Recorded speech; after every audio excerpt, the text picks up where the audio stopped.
Well, good morning, everyone. We are now beginning day 30 of the Democrat shutdown. And as there are millions of Americans this morning that are embracing themselves for further pain and hardship, we'll highlight some of that this morning. The Democrats, incredibly, are showing no signs at all that they want to end their shutdown. Now, they'll have another opportunity today. The Democrats in the Senate will have their 15th opportunity to do the right thing. We're concerned that they won't. And if they reject this for the 15th time, they will be ensuring that this shutdown continues past the November 1st deadline. And that is a fateful deadline for a number of reasons. Starting on Saturday, let me give you a list of things that this means for the American people. It means that tens of millions of American families will struggle to keep food on the table because the SNAP program benefits will run dry. It means that WIC assistance, that's women, infants, and children, the nutrition programs, will be at risk of running dry. It means that Head Start centers, which serve 60,000 children nationwide, will be at risk of closure. Millions of federal workers, and we've listed them here every day. You're talking about air traffic controllers and TSA agents and park rangers and Border Patrol agents, law enforcement around the country. The stewards of our nuclear arsenal will miss their paychecks. Thousands of flights, by result, will be canceled or delayed, while our borders and national security will be directly jeopardized at a very dangerous moment in world history. And our country will lose tens of billions in gross domestic product. With each passing day, the pain gets more real, and the Democrats are guaranteeing when they vote to reject our clean funding resolution. We expect they will do that again today for the 15th time. They are showing no shame whatsoever in their actions. Now, just as we clearly know what is happening, which we've recounted here every morning, the American people can never forget. We also clearly know why it's happening. And I brought a few friends. We brought some colleagues here from the state of New York and New York City to share with you about some of what's going on here. Back in March, this is very clear what happened. Let me summarize very briefly as I can. Back in March, Chuck Schumer voted for the clean CR, the same measure that's on the floor now. He did the right thing, and he went on the floor of the Senate, and he gave an impassioned speech of why we could never inflict all this pain on the American people. He meant it from his heart, and he was consistent in what he had done over his 44 years in Congress, always voting to fund the government. But when he did the right thing in March, he received an onslaught of criticism from the far left base in the Democrat Party. He almost lost his job. Many of you wrote about it. He was in jeopardy of not winning his next reelection. That's how serious it was. So Chuck Schumer got a bunch of consultants and staff in a back room, and they concocted a plan, a political stunt. And they determined right then that the next time there was a funding measure, no matter how meritorious and no matter how much it would cause pain to the American people, that he would vote against it. He would show a fight to President Trump so he could save his political skin. It's exactly what happened. He did this so he could prove to his base that he's showing a fight. And as a result of this charade, he has brought the Democrats to their lowest point in decades. Literally, the Democratic Party has its lowest approval rating. Democrats in Congress have their lowest approval rating ever in the history of polling. The labor unions, working class Americans, independents are fleeing his party, and they are coming to the party of common sense because they see us here trying to solve these problems. They see us here voting over and over and over to fund the government and give them their paychecks, and they see the Democrats dug in against it. And now Chuck Schumer is desperately trying to cling to power. Unfortunately, when you make decisions out of fear and political desperation, you have already lost control. And the new power center in the Democrat Party is one that should frighten every common sense American. The radical socialist wing is rising. It is led by people like AOC and Bernie Sanders. Hakeem Jeffries and Chuck Schumer know this. They're smart politicians in that way. They can feel the political winds, and they know that they have to continue to act belligerently in order to gain the favor of the far left. It's their own political survival that they have put in front of the needs of the entire country. Let me say that again. The Democrat leaders in the Senate and the House have put their own political survival in front of the needs of the American people. Exhibit A is Zoran Mamdani. New York City, America's largest city, the cradle of capitalism that has always been, is facing a real crisis right now. They've got a 34-year-old, unproven, untested socialist who looks to be the next mayor. He may well be elected. Mamdani winning New York City would be the biggest win for the Marxists, the socialists, in the history of this country. We have, to this point, in nearly 250 years, been able to hold off those kinds of ideas. We've been able to cling to the foundational principles of America, the ideas of individual freedom and limited government and the rule of law and peace through strength and fiscal responsibility and free markets and human dignity. All those things are in jeopardy when the Marxists take over. And it's the clearest sign yet that the Democrats' radical Marxist wing is winning the battle for control of their party. Look at where the energy is. This should be alarming to everyone around the country.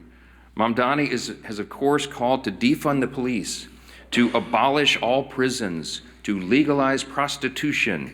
He lambasted the New York PD, the New York Police Department, as a racist system. And you might have seen, if you in the media are covering this, but there was a new video uncovered from 2023, just 2 years ago, and he said, quote, "We have to be clear, when the boot of the NYPD is on your neck, it's been laced by the IDF. Look, it's a unique talent to merge one's loathing for American law enforcement with their loathing for the Jewish people. But this guy's, he's managed to do it. New York is just the tip of the iceberg. It's not isolated to America's largest city, it's other cities as well. Look at Seattle, where the leading candidate for mayor is an open socialist. Look at Minneapolis, where the sitting socialist mayor is facing a challenge from his left flank. And look here in Congress, where we have our own wing of Marxist acolytes serving here. Amazingly, the media is criticizing Republicans for fixating on Mamdani. I read some of that yesterday. This socialist uprising is something that we have a responsibility to call out and sound the alarms. That's what elected representatives of the people are supposed to do, and we take that responsibility seriously. And obviously, Mamdani is a big issue here in the halls of Congress. Why? Because the second highest ranked Democrat in the country, Leader Jeffries, endorsed him. They're making Mamdani a mainstream Democrat now, and this party has left the people. Of course, the press wants us to ignore Mamdani. Here it's an embarrassment because most of the press is on the side of the Democrats. They don't want us to talk about that, but we have to. Because by endorsing Mamdani, Hakeem Jeffries has endorsed and co-owned his positions, his past statements, his Marxist playbook, and everything else that that guy espouses. And so too does every single House Democrat who will be inviting their leader, Jeffries, to their campaigns and to their districts next year. Every single one of them at every campaign stop should be asked, what do you think about Mamdani? What do you think about his positions? While House Democrats court Marxists in New York, Senate Democrats have chosen to shut down the government over a totally clean, nonpartisan CR. It's the first time in the history of this country, that any party has done that, has chosen, had the audacity to shut the government down over a totally clean, nonpartisan funding measure. They're bowing to the demands of their far left base, and no one can deny that. The facts are very clear. The American people are intelligent. They understand what's happening here. We pray that the Democrats, at least a handful of centrists, if there are any moderates left in the Democrat Party in the Senate, we pray that they will come to their senses and they will do the right thing by the American people, that they will stop all the pain and that they will reopen the government.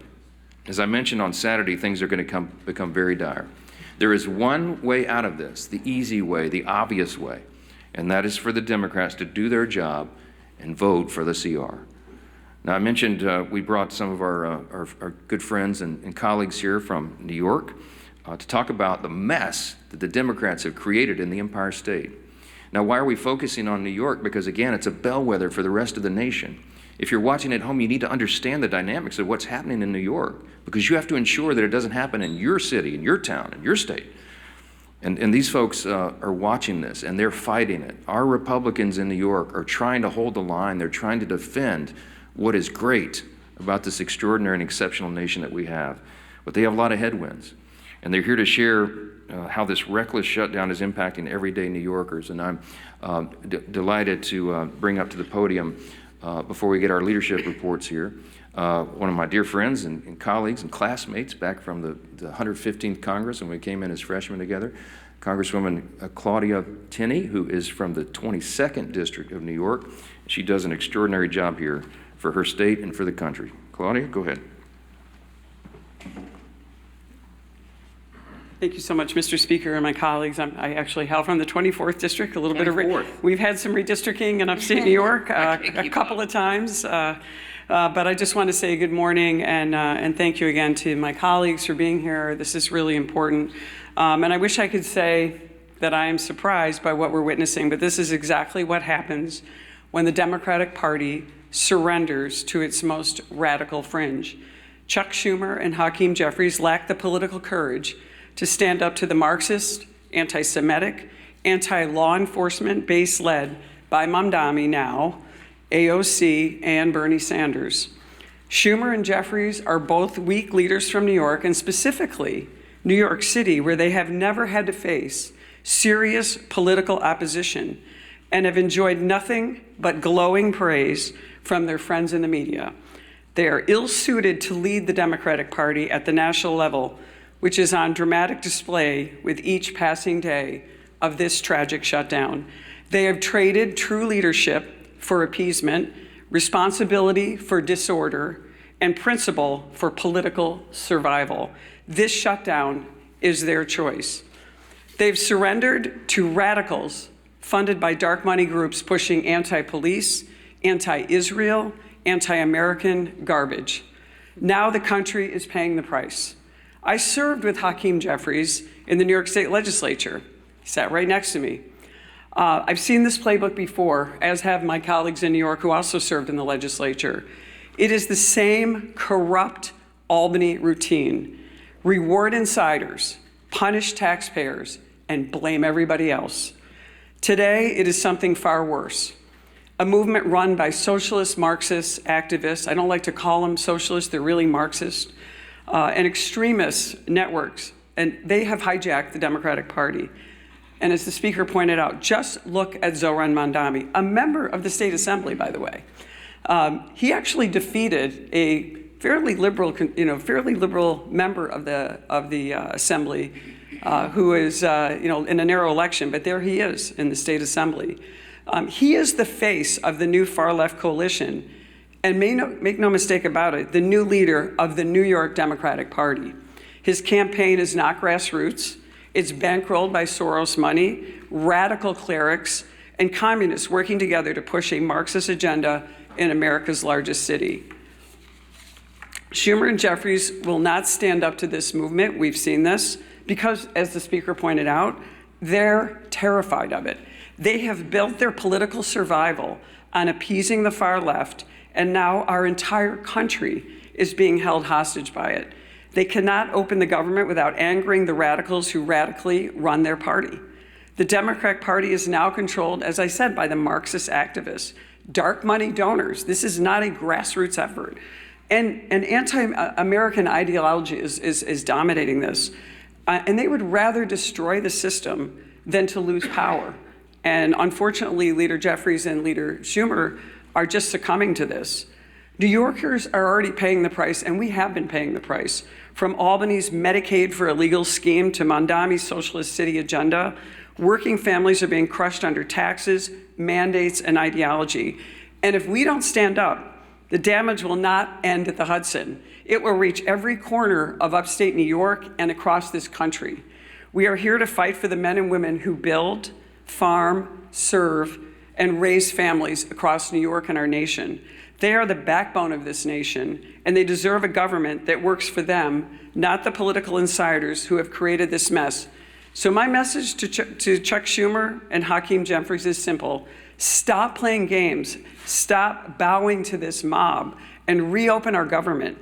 Pay our troops, fund essential services, and start putting American families, and especially in my case and my colleagues here, New York families first. And my message to New Yorkers is this: stand up, speak out, reject this radicalism, that has taken over not just our city, but will take over our state. And I thank you, Mr. Speaker. I appreciate the moment.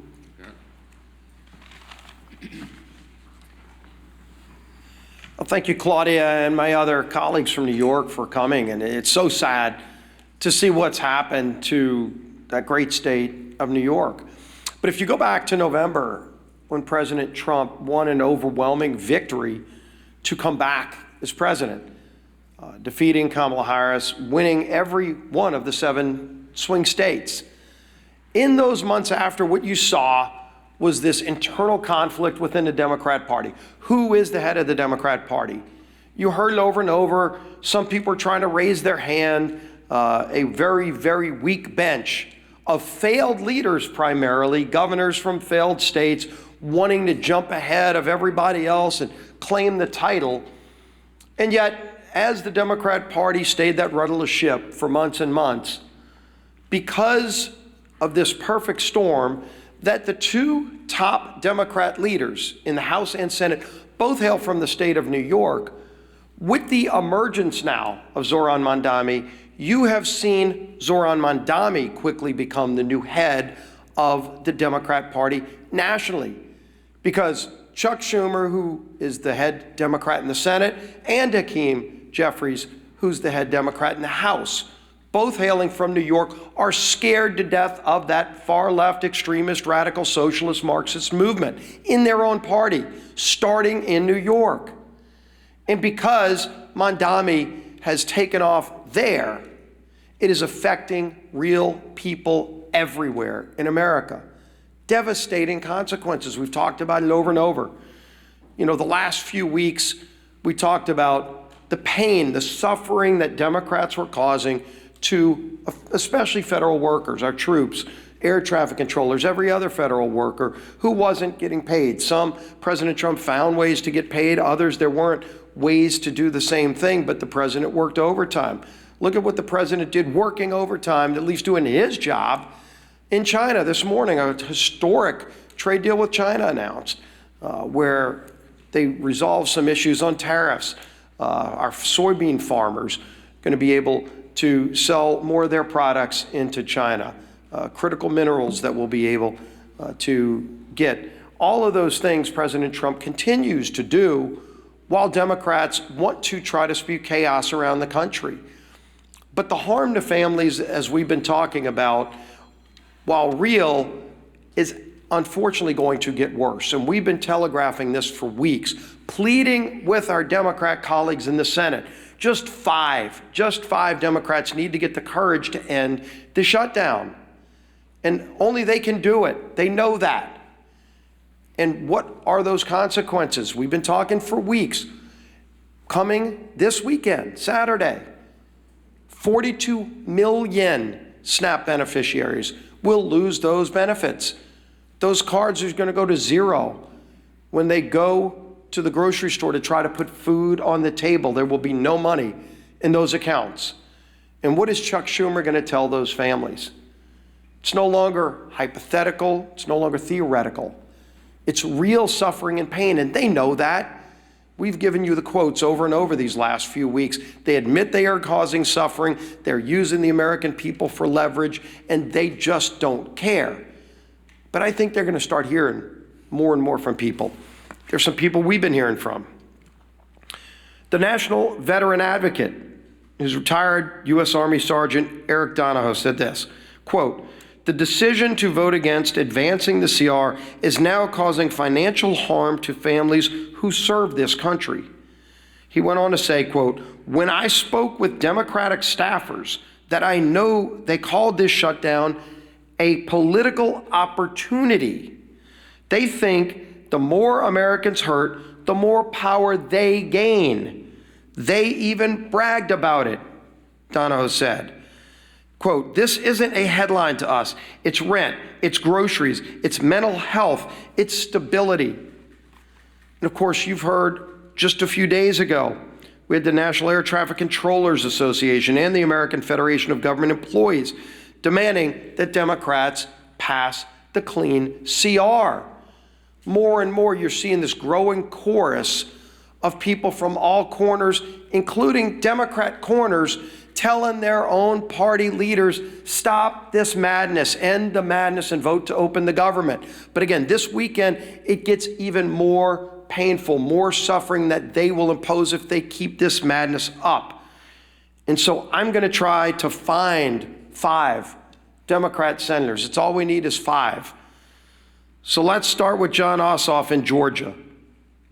Starting this weekend, over 1.3 million enrollees in SNAP in his home state of Georgia lose their benefits. 1.3 million, Senator. What are you going to tell those families if you vote no today? If you vote to take their food away this weekend? That's what your vote means today. 109,000 federal workers in his state of Georgia. Of course, the largest airport in America is in his home state of Georgia, and they're already experiencing flight delays in Atlanta. 231,000 women, infant, and children will lose their benefits in Senator Ossoff's home state of Georgia if he votes no today. Think about them when you're casting that vote. Senator Warner in Virginia, 825,000 SNAP enrollees in his home state of Virginia, 189,000 federal workers. Don't come up here and give some speech lamenting about the hardships those people are facing when you're the one voting to impose those hardships. You can stop that today by voting yes. 107,000 women, infant, and children will lose their benefits in Virginia if Senator Warner votes no. Tina Smith in Minnesota, 452,000 enrollees in the SNAP program, 33,000 federal workers, and 101,000 women, infant, and children in Minnesota will lose their benefits if Tina Smith votes no today. Gary Peters in Michigan, over 1.4 million enrollees in SNAP. No food stamp benefits this weekend to 1.4 million Michiganders. 56,000 federal workers, 189,000 women, infant, and children will go without food this weekend in Michigan if Senator Peters votes no. Senator Sheehan in New Hampshire, 76,000 enrollees in SNAP, 9,000 federal workers, and 12,000 women, infant, and children will go hungry in New Hampshire if Senator Sheehan votes no. I could go on with more and more of these. All we need is 5. That's 5 right there. If they get the courage, they don't have to impose that pain on families. But the only way this suffering is prevented is if they come to their senses and vote yes. We all know the math. We all know what's needed. But it's not just math. It's millions and millions of families across this country that will truly suffer and go without food if they vote no today. It's a straightforward vote. We've all voted yes and passed it through the House over a month ago. End the madness and pass this bill. Our whip, Tom Emmer.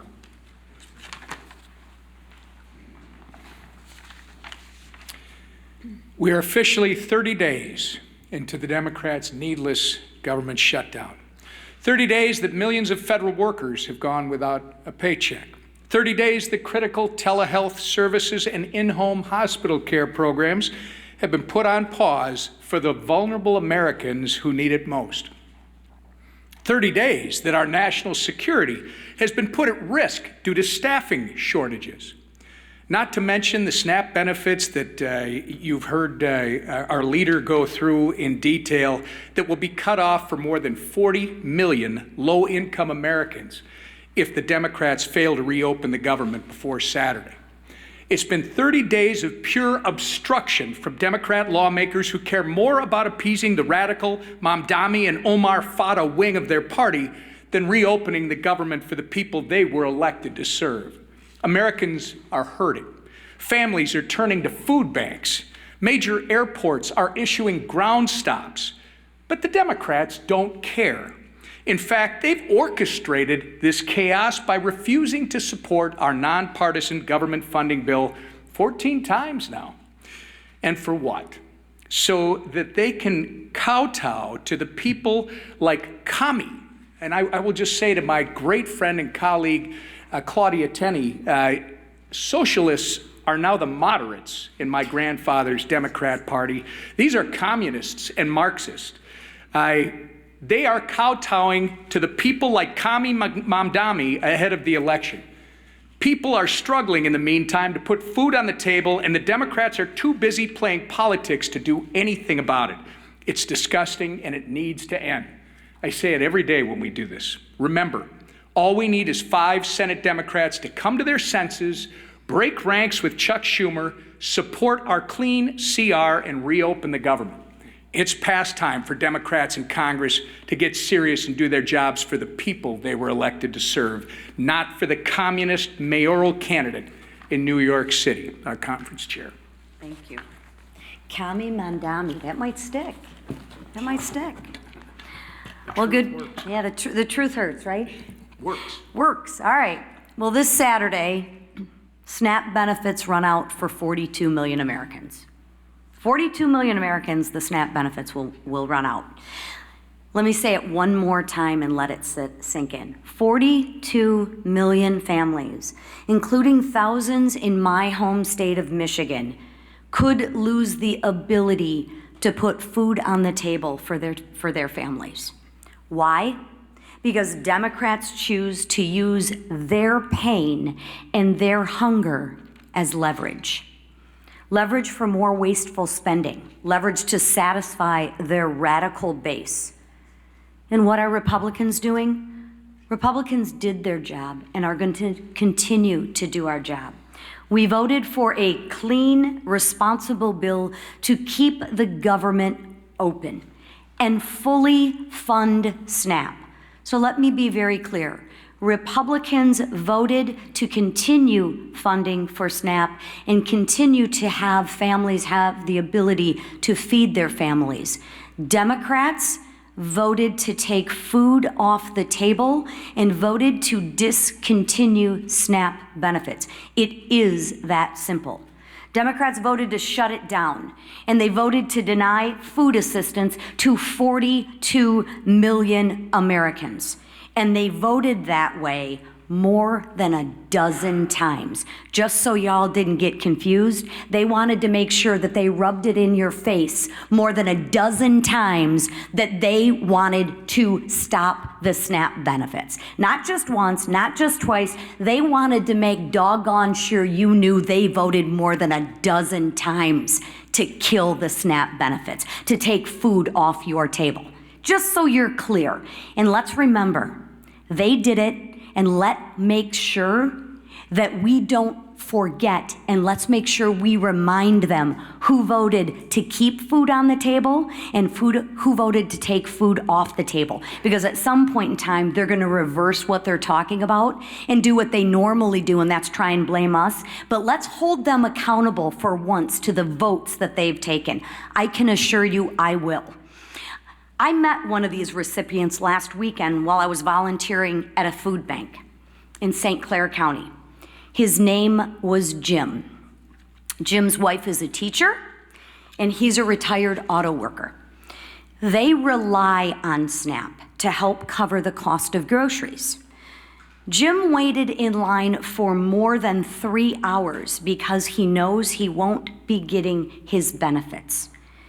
That's what he told me. But you know what he told me? I thought this was very insightful. He told me, thank you. He told me, thank you for all you're doing to keep the government open. He also told me to please talk to our senators and ask them, since they voted and they campaigned on being moderates and reaching across the aisle, to fulfill their campaign promises and stop using families like Jim as leverage and care about the people that they were elected to represent. I also spoke with a woman who recently lost her husband. She's now raising her grandkids and told me she's never needed help before, but now she's struggling to afford groceries. These are real people struggling, real people that Republicans are actually fighting for, and real people that I am fighting for. Jim is not leverage. Jim is a person with a family to feed. Open up the government and stop using Jim and his family as leverage to kowtow to your radical political base. Do what you know is right and what you have said is right, and open up the government. A farmer back home once told me, when you're not hungry, you have a lot of problems.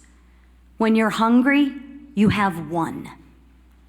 Right now, families on SNAP have a problem. And that problem should never, ever be used as political leverage.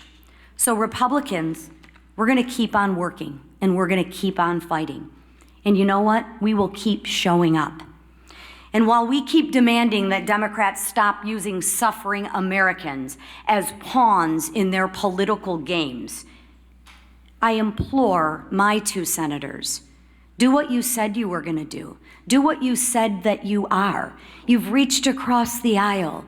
You're moderates, you care about people. Well, show that in your actions and vote for a clean CR for families like Jim who you represent. Please, they are counting on you. And every no vote means that you are keeping food from their table. So please, it is time to pass the clean CR and actually put the people who you represent, Americans, first. Thank you. We'll take a few questions. I just want to thank again our colleagues from New York, LaLota and Lawler, Garbarino, Langworthy and Tenney. It's a difficult job to hold the line in that state, but they do it very, very well, and we're grateful they're there, and that there are so many common sense New Yorkers who still believe in freedom and in the greatness of America, and they keep sending us patriots like this to do the job. So we'll take a few questions. Yes, sir, second row. Thank you, Mr. Speaker. During the last shutdown in 2019, it was the first Trump administration, and they made sure that in the second month of the shutdown, SNAP benefits would go out. They had them sent early. Why do you think they shouldn't do that this time? Well, the president, this administration has done exactly what he did in the first term, and that is bend over backwards to make sure that we mitigate the harm. We explained here yesterday that any administration in a shutdown scenario has figuratively a control panel of pain dials. In the Obama administration, 2013, when they shut it down, they turned all the dials to 10. They wanted it to hurt, and so remember, famously, they put the yellow crime tape around the World War II memorial and prevented aging veterans from going and visiting these landmarks. They made it hurt. President Trump has done exactly the opposite. I mean, he's done everything he can. He's ordered all of his cabinet secretaries to mitigate the harm. So, for example, as you know, with WIC funding, they found a way to fund that with tariff revenue. We found a way to pay the troops once already in October, hopefully at the end of this month by moving money around. But it's very difficult to do. Those are not inexhaustible funds. When it comes to SNAP, some of the Democrats have argued that you can use this contingency fund, but the truth is there's no legal mechanism to do it. Unlike with WIC funding that was attached to a 1930s era statute that was related to tariff funds because it was related to nutrition and food coming over the border, there's no such legal avenue to give SNAP funding now. It doesn't exist. The problem is the contingency and the authority to do that was voted down in the CR when the Democrats themselves did it. So the president has lamented this. He has informed USDA and everybody. Do as best you can, but the money doesn't exist to do it. The simplest way to end the pain and the simplest way to make this stop is for the Democrats to do the obvious and right thing and vote for the nonpartisan funding measure so that we can turn everything back on. Then we will get back here, and then we will debate all these other extraneous issues. But right now, the first job of the government is to keep it in operation and take care of the people who depend upon all these services we've articulated today. It's nonsense, and it has to end, and you should be asking them the tough questions, why they're willing to inflict this pain on the people for their partisan political purposes. Yes, ma'am.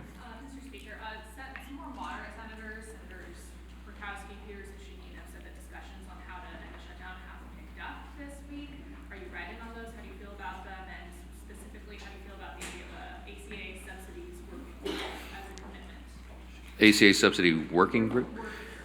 Look, I'm not surprised that the conversations are turning up in earnest. I mean, when you're talking about the handful of centrists and moderates that are there, they feel the pressure of this. You have all the major unions now coming out, as we've noted, demanding that they do the right thing and get the paychecks flowing again. You have flights being delayed and canceled. It harms people on their nutrition and their food and everything else. And so this is not a surprise to us. We welcome them doing the right thing, but again, we don't have anything to negotiate because we didn't put any partisan Republican priorities on the CR at all. I don't have anything I can pull off of it to make it more palatable for them. So our urge and our plea to them is just do the darn right thing and open the government.